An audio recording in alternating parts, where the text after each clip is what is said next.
Now, it's another sad day for the Audi. Unfortunately, she's broken again. Get your picture, look. Yeah. And yes, you heard that right. It's time to fix it once again. The issues that we've got this time is oil has been leaking from this top timing cover down onto the intake manifold flap sensor, causing the intake manifold to break, and the runner flaps pretty much just don't work. And we also have a major exhaust blow, which unfortunately the downpipe has come away from the turbo. So we've got a new timing cover to fix the oil leak, we've got a new intake manifold, we've got a new sensor, and we have a new downpipe gasket and some more studs to hopefully fix all the issues and get the car once again back up and running and on the road. So once again, we are tasked with the grueling job of fixing the Audi A3. And of course, if you're not already, remember to click subscribe and leave a comment down below what issues you guys have on your cars yourselves. So first things first, I think a good idea is going to be get this battery out of the engine bay, get it on charge so that when everything is fixed, we have a fresh battery, because currently we have nothing. Now let's go ahead and get the battery disconnected from the battery charger, and then we can go ahead disconnecting the negative terminal first, and then we can disconnect the positive terminal and then remove the battery from the battery tray.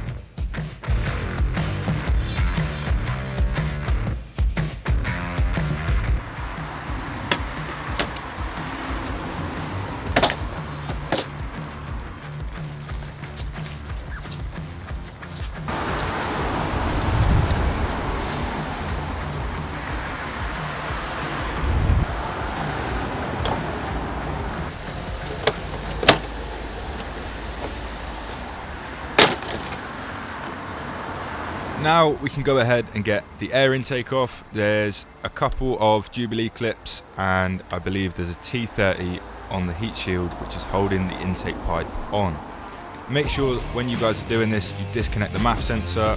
Unluckily mine is held in with a zip tie, so we simply just need a blade in order to cut the zip tie and get the MAF sensor connector out of the way.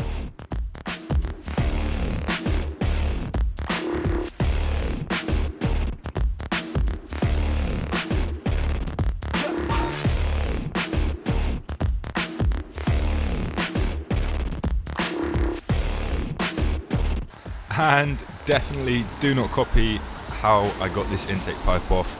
I just know how annoying the Jubilee clip is holding the intake pipe to the turbo inlet. But I would not recommend just pulling it off like I did.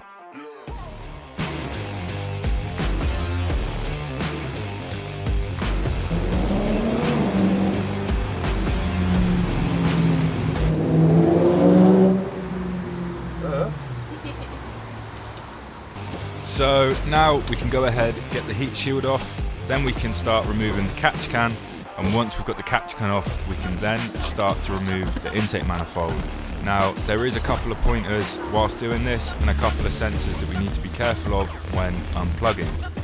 Due to small cables, short cables, Volkswagen Audi Group connectors, you guys know if you own a Volkswagen Audi Group car, they are an absolute nightmare to get off, and they do not like to put them in a reasonable place.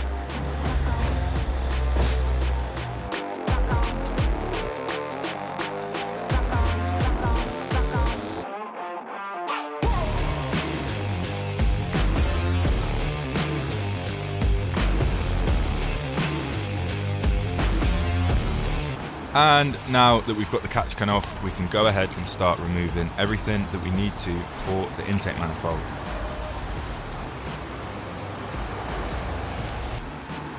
So first we're just removing the fuel filter that is needed for the catch can.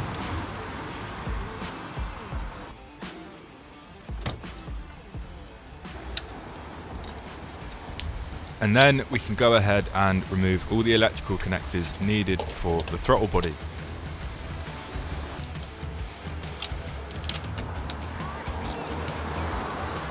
Now that we've got those bits off, we can go ahead and take this fuel line carrier out of the way, and then we can also disconnect the fuel line from the high pressure fuel pump.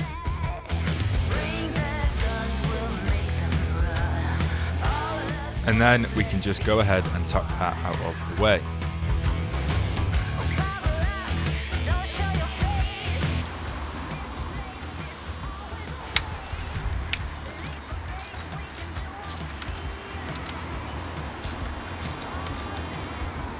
And these are some of the connectors and screws that are a bit hard to get to. You do have to maneuver the screwdriver in ways that you shouldn't have to maneuver a screwdriver, but I guess it's just the way that German cars like to be engineered and designed.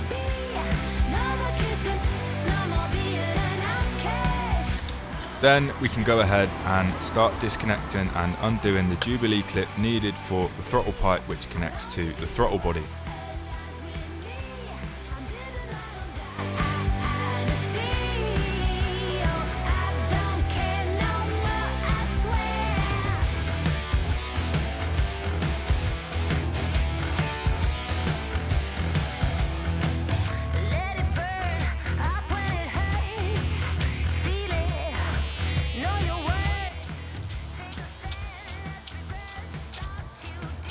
And this is just me undoing the banjo for the high pressure fuel pump.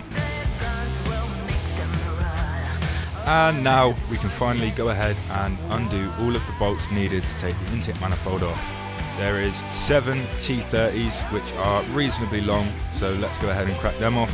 And there's also 2 10mm on the bottom row on the outer ends.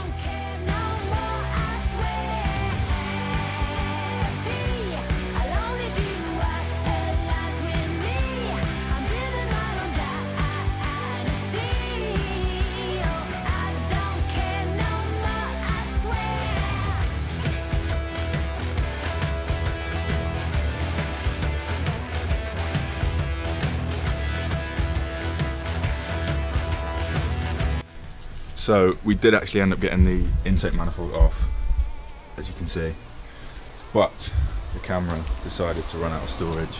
But here we are. Do you think those injectors look quite carbony? But we'll give everything a clean, get the intake manifold switched over, and then hopefully we're onto a winner. This is the sensor that's causing the issue. As you can see, it's caked in oil. From oil leaking above there and then dropping down. I think that's what all this oil is as well. But we'll give it a clean up, get everything switched over to the new intake manifold, and hopefully we're away. And this is probably a good time to mention, if you guys aren't already subscribed, remember to click subscribe, leave a comment down below and leave a like. A massive portion of you guys watching are not already subscribed, and it would mean a massive help to me if we could get to 10,000 subscribers by the end of the year. So, fast forward a month or two, and here we are. Weather has been a shocker, and with 1 day a week to work on the car, it's been tough. But we're here now, and it is time to get it fixed. First things first is we need to get this timing cover off. Now I did actually try this and undid all the bolts, doing quarter turns at a time, struggling, and got it all loose, and then realised I need to get this engine mount out. So that is what we're going to do today. We're going to get the car in the air so that we can get the engine mount off, support the engine with the jack, and fingers crossed it's all going to go well. I am ill. The weather's absolutely horrendous. The car's got mould in it. We're just gonna see what happens. So let's go ahead, get the car jacked up in the air, and then we can start removing all the pieces necessary to get to the engine mount in order to replace this top timing cover.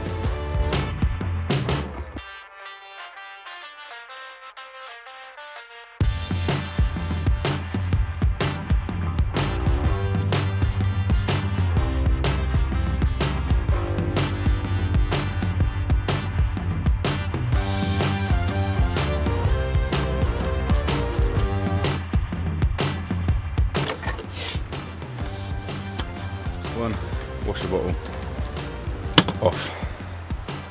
So we've got 2 16s to undo on this engine mount.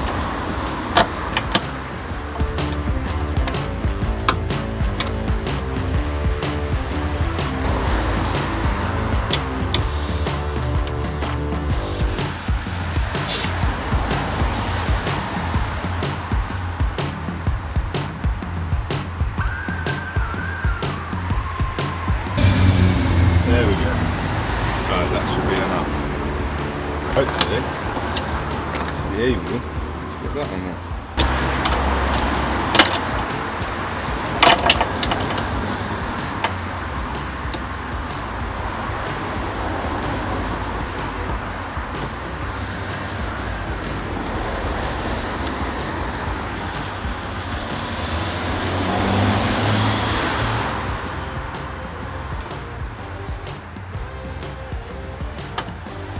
The bit that we are trying to get off is down here, but as you can see, we're struggling because this coolant tank's in the way. Now I could take the coolant tank off, but I just don't really want to drain the coolant again. There's got to be a way to get to it. Unplug that. That might work.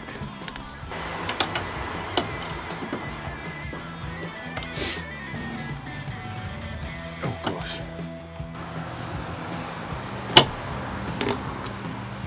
Oh gosh.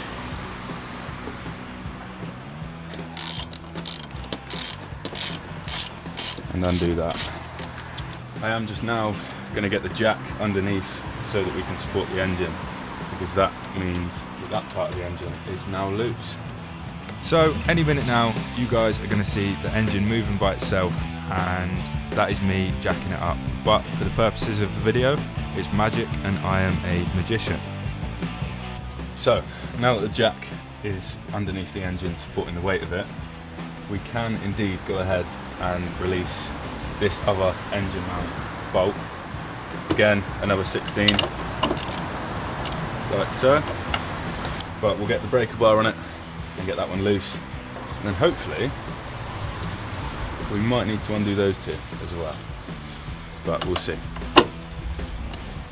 So let's go ahead, get the engine mounts cracked off with the breaker bar, and then get the engine mounts removed. I want to undo them all the way, or just a little bit, so I might be able to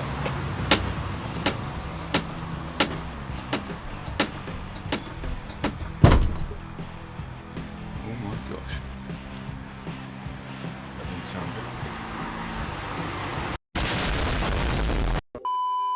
good. Again, I might just loosen these, see if that works. And I did in fact end up taking these the entire way out, just for ease of doing this job.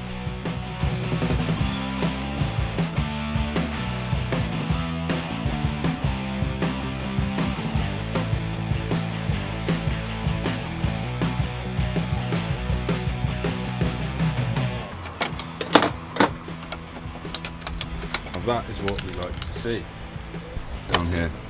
That's where the engine mount has come away from the chassis, from the bolts that I loosened, to 15mm bolts on the engine mount. We may need to undo these yet, but for now that coolant reservoir can go there. And that's alright, at least we've got movement in that now. So ultimately, I want to be able to get these two bolts out and this off and keep the engine supported so that I can then jack the engine up and get to there's two bolts down here, one in there and another one there. You can just about see that one, just there. And then there's another one on the other side which is really hard to get to, which takes a lot of wiggling, a lot of jacking the engine up, a lot of trial and error. But fingers crossed we are getting there, and fingers crossed we haven't got to take the coolant out, because I really do not want to have to drain that coolant again and then refill it back up and bleed it, etc. But so far we are making some good progress, and we should be on track to fixing the Audi once again.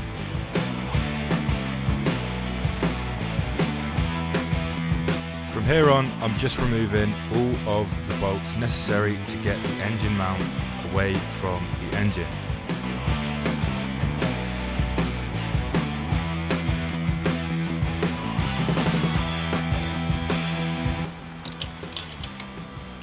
There's that one, and Last one for this upper part of the engine mount.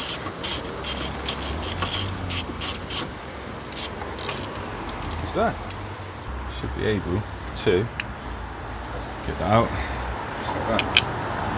And then we can put that somewhere safe, ready to go back in. Now comes the fiddly bit and the hard bit. Although, I'm quite happy that we've been able to get all that out and still not have to drain the coolant. That is a big win in my books. I don't really like it being there, but it seems alright for now.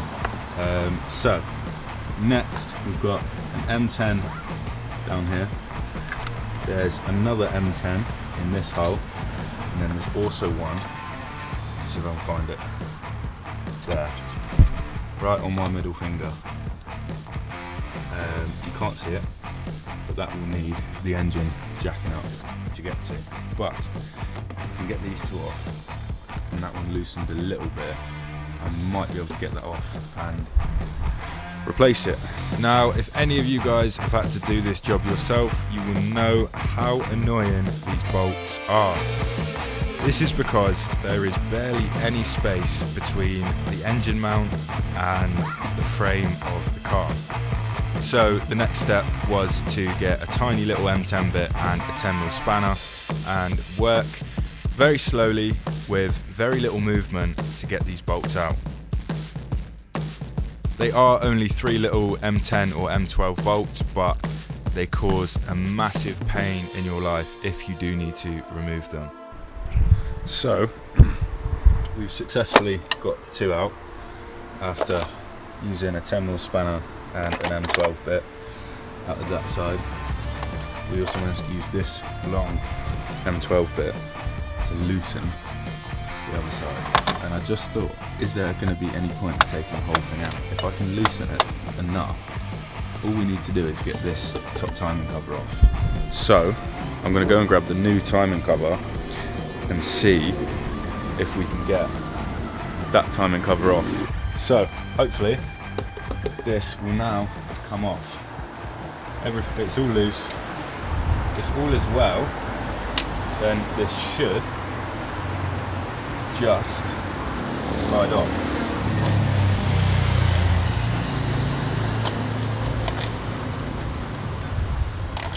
I don't think it's going to go.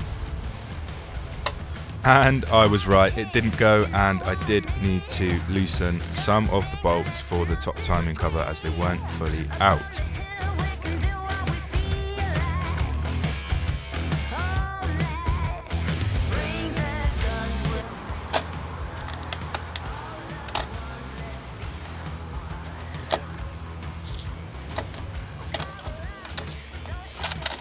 Aha!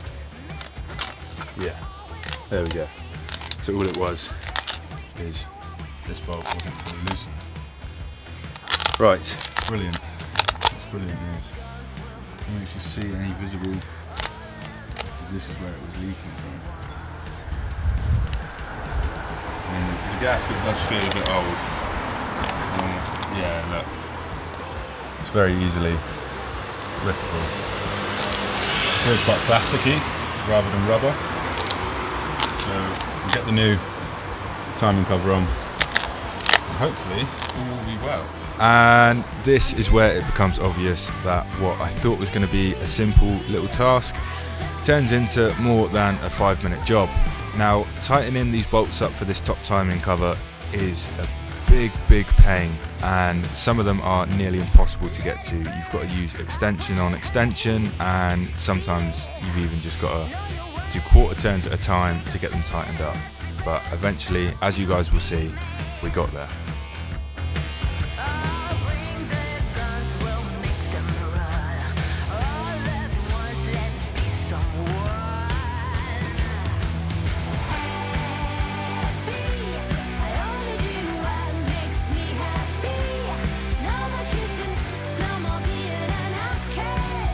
This top timing cover is all sat in place, all tightened down where it needs to be, and hopefully the oil leak from up here won't be apparent anymore.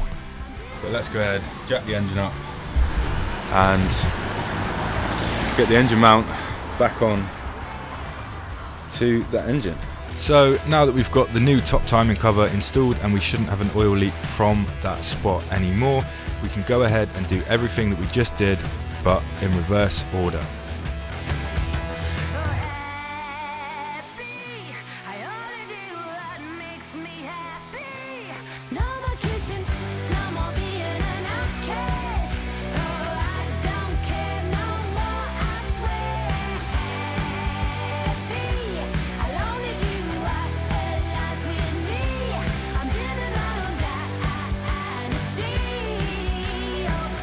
So, finally, after hours of trying, we've got everything back on needed, and we've got the new timing cover in place, all tightened down.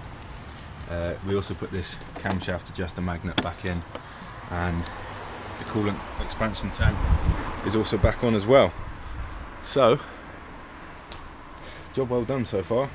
Next on the list is going to be sorting the intake manifold out. We've got a new intake manifold to fit, so I'm going to be swapping all the parts from the old intake manifold onto the new intake manifold. And we've also got a new runner flap sensor, because where that oil leak was happening, oil was leaking from there, coming down there, dripping onto that sensor, which basically controls the intake manifold runners. So we've got a new genuine sensor and a new intake manifold to double check and make sure that everything is okay. You now join me in the shared shed once again, and we need to change everything from this intake manifold onto the nice new one that's in there. Let's get on with the grueling job. We've got a little bit of space to work, light from Temu, and let's just get on with it and see how it goes. So we've got the fuel line to disconnect, we've got the 4 injectors to take out and making sure that they stay in the correct order, and we've got all the accessory pieces like the throttle body and some connectors to take off as well.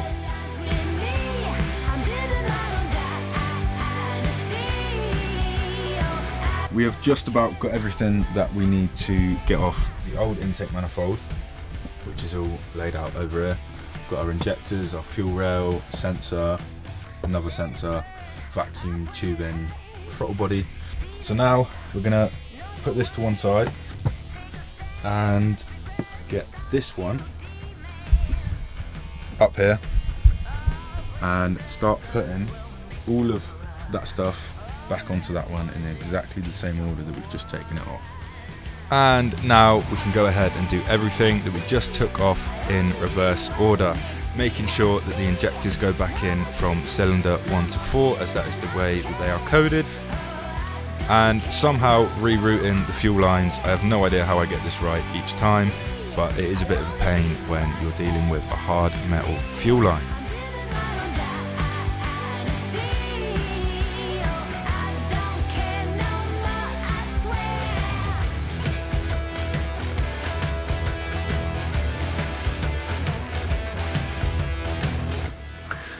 Okay, so after about half an hour of struggling to get this singular plate on, we've done it.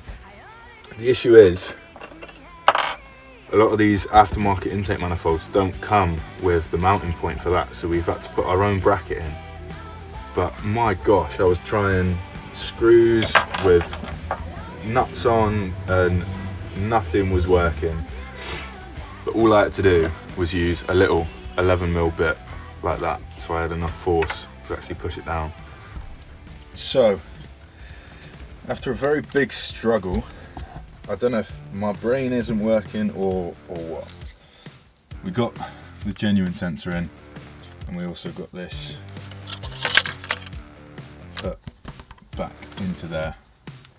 As you can see on the old one, there's one on there as well.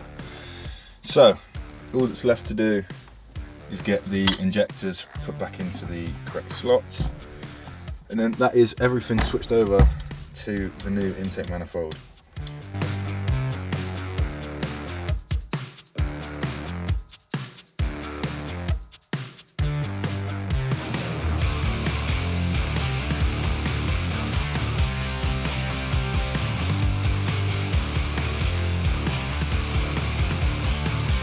Wow, what a job. Honestly, I don't think changing that over has ever been so hard. The issue is we've got metal screws going into new plastic, so it's kind of got to cut its way, and it just makes everything 10 times harder. But we have everything finally switched over. Throttle body switched over, injector switched over, new sensor, genuine one. All from the old cheap intake manifold there. Fingers crossed this is going to work, because if it doesn't, I don't know, I might just have to get a second-hand genuine one. But I think VW quoted me about £800 for a genuine new intake manifold, which is absolutely extortionate. But we're making some good progress, and I'm done for the day on this anyway. But next is going to be getting this fitted back to the car, and then after that we've got the downpipe to take off, replace the gasket and replace the studs. And fingers crossed,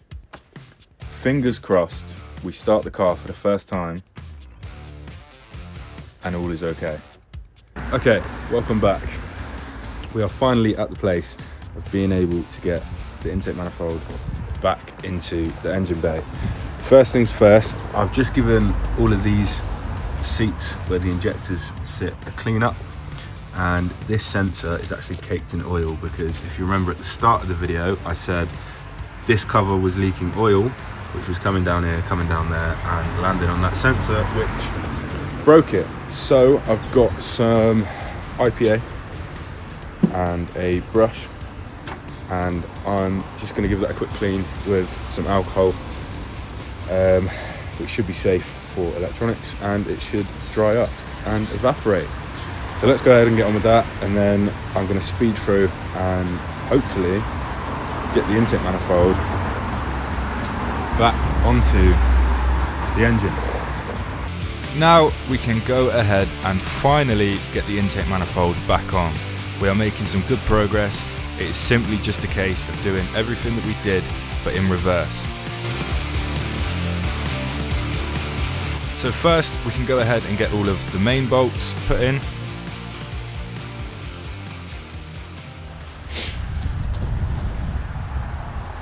It's freezing. And once we've got all of the main bolts put into the intake manifold and torqued down to spec, we can go ahead and get all of the accessories, electrical connectors and fuel lines connected back up to the intake manifold.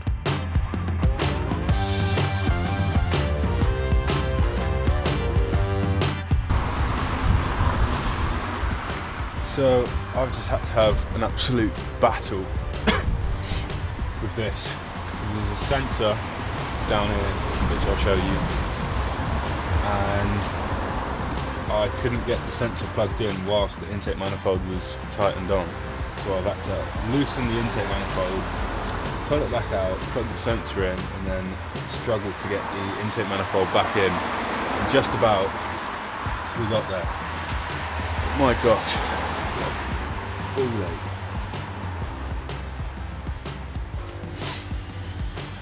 Now we can go ahead and start getting all the little accessory bits on. We can get the fuel lines connected up, and we'll go from there. Now is probably a great time to mention, if you guys aren't already subscribed, make sure you click subscribe and give the video a like, and comment down below what you guys are doing to your cars at the moment.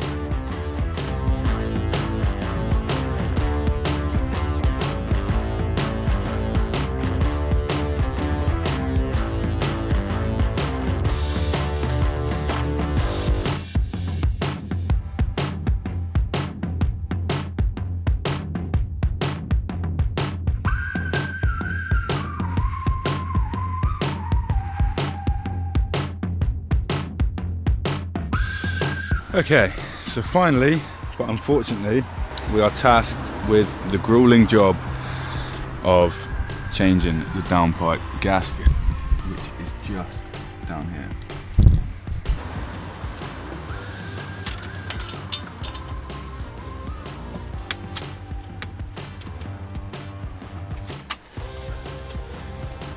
So I must admit, I haven't always been this lucky with these downpipe bolts. Last time I had to get all the studs out, re-thread them, put new studs in, and this time, I guess luck was on my side.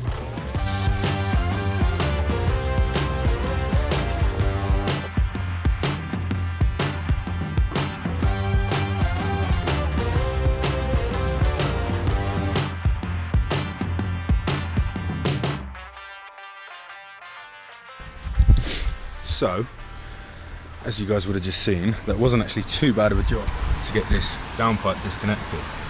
But as you can see, downpipe is now disconnected, which was a lot easier than I actually thought. We did have one of the studs come out with the bolt, but we have 4 new studs, luckily, which I believe are here.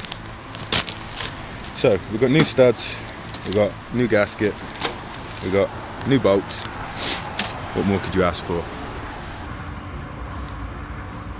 So now we should be able to pull the downpipe off and get the gasket out. And that gasket is toast. Look at that.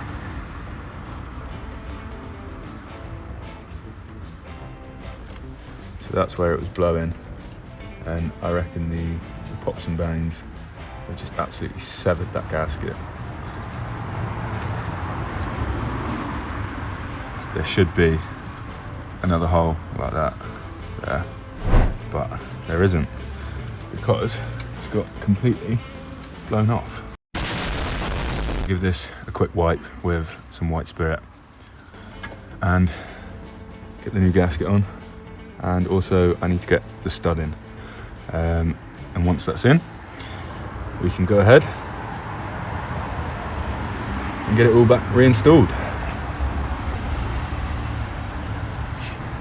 So we've got an old rag and my best friend some white spirit, and we're just going to give in there a bit of a clean up.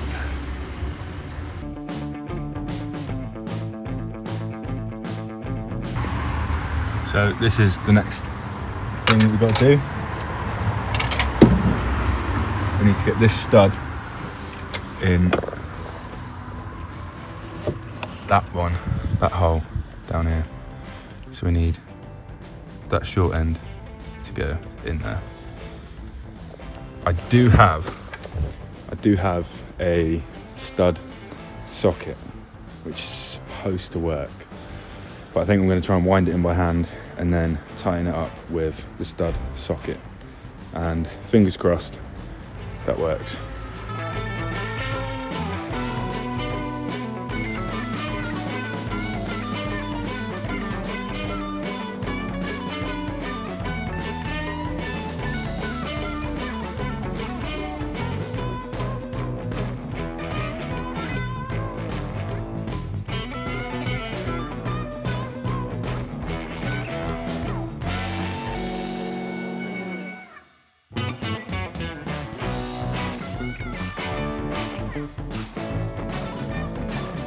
We've got this heat shield, which I might give a bit of a clean off, because as you can see, it's covered in soot.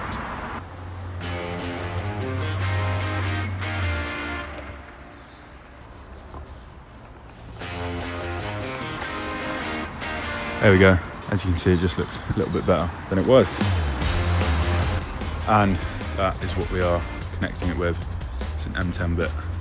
I've got an M10 socket there as well. So it finally feels like we are getting somewhere.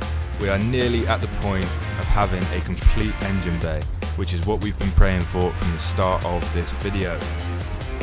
It's not long left now, and then we can finally go for the first start in a very long overdue amount of time.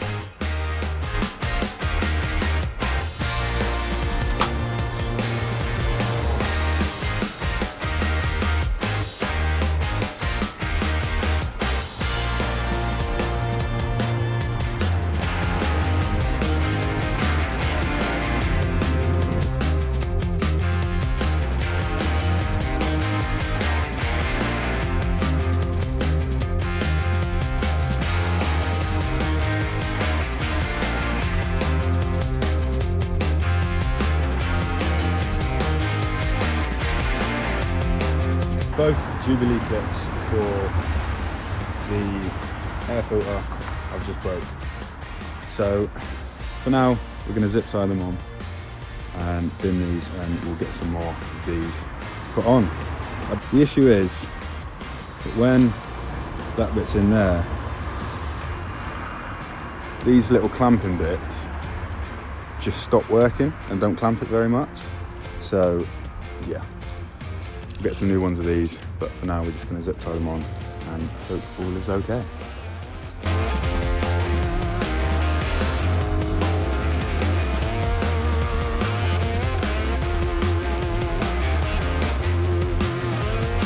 Okay, so finally, it looks like a car again. All we need to do is get the battery in the battery place, connect it up, and go for the first start. I am just going to check everything over before we do go for the first start, but I'm going to do it a different day.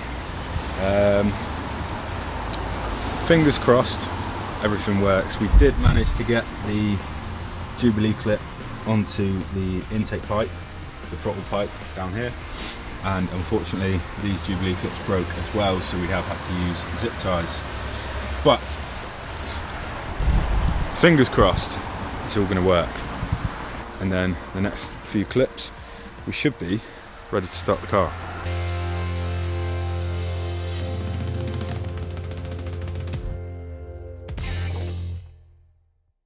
So we are now at the point of being able to get the battery reinstalled into the engine bay and taking the car off the axle stands, and then fingers crossed the car should start. I'm just going to give everything a once over and double check that everything is plugged in and tightened up, but let's get going. So let's go ahead, get the battery reconnected back up, connecting the positive terminal first and then the negative terminal after that.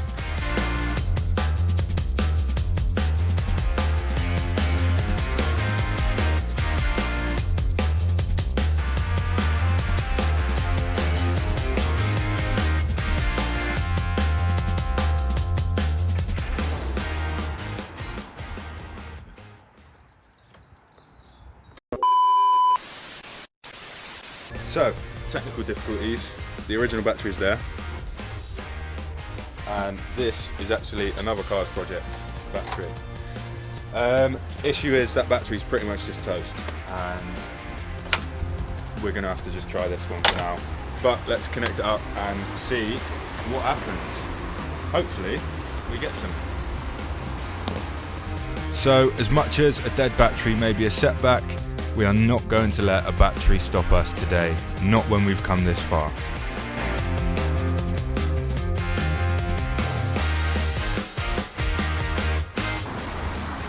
I'm just going to cycle the ignition a couple of times just to get some fuel and some oil pumping around in the system. So, is it time? Or are we going to be disappointed by the Audi once again?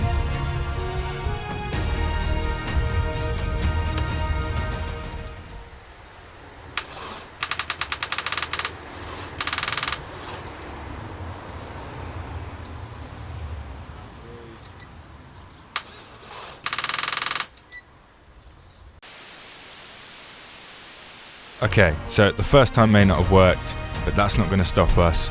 Let's try it again and wait and see.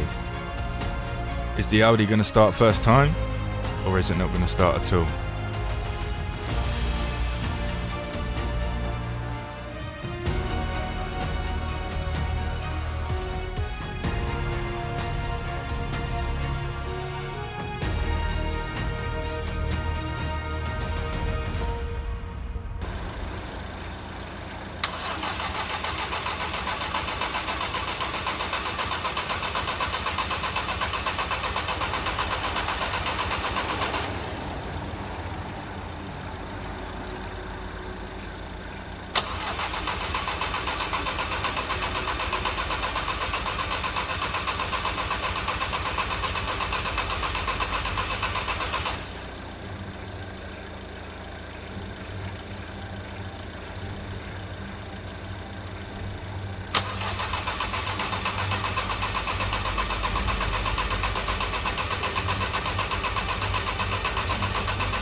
Just tried to start it. It tried to fire. We think that the car being possibly jacked up could be a factor as to why it isn't working. So I'm going to drop the car and we're going to try again.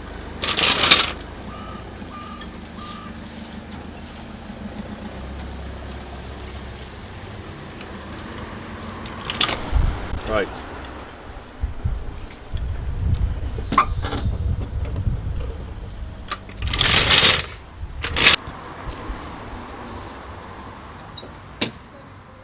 I forgot how low this thing was.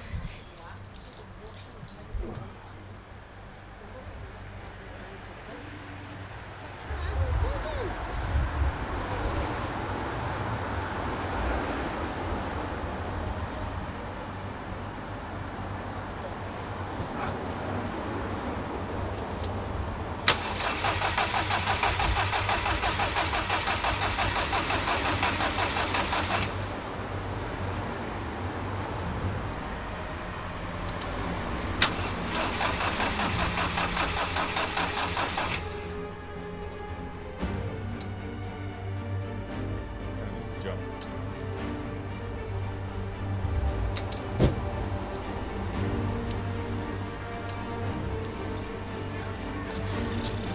Battery's done.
So, I guess it's another sad day for the Audi. I don't know why she didn't start, but we're going to have to wait until the next episode to figure out why.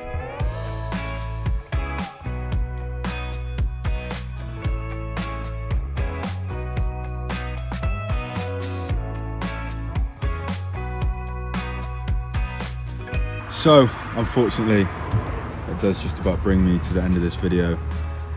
Once again, it's another sad day and we didn't quite manage to get the car started. But if you want to see me get this car started, make sure you stay tuned, click subscribe, as the next video on this channel I'm going to be doing everything I can to get this car started, and as you saw this time, we nearly had it. So from me, it's goodbye, and I will see you in the next video where hopefully we're going to get the Audi started.